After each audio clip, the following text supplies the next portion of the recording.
मुंबई गोवा महामार्गावर धावत्या खासगी बसला भीषण आग लागली आहे।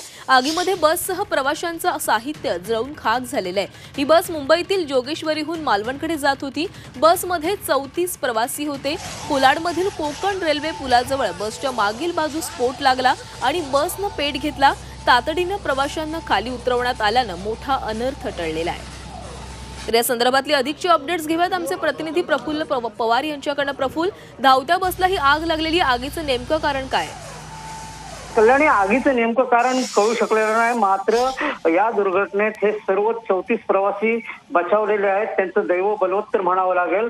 कोलाड नाक्यावर जेव्हा बस आली तेव्हा बसचं मागच्या बाजूला आवाज आला आणि चालकाला थोडासा संशय आला, म्हणून त्यांनी गाडी थांबवून पाहिलं तर मागच्या बाजूला टायरने पेट घेतला होता आणि त्यामुळे प्रवाशांना तातडीने बसमधनं खाली उतरवण्यात आलं आणि त्यानंतर बसचा जो भडका उडाला तो आपण सगळं या दृश्यांमध्ये बघतोय आणि ही आग किती भीषण होती याची भीषणता लक्षात येते।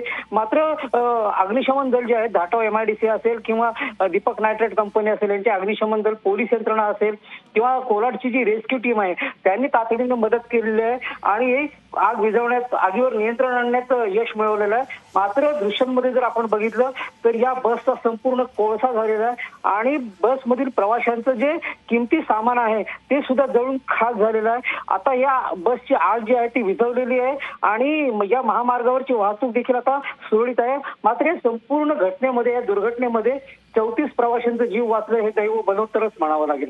धन्यवाद प्रफुल्ल, तुम्ही दिलेल्या सविस्तर माहितीसाठी।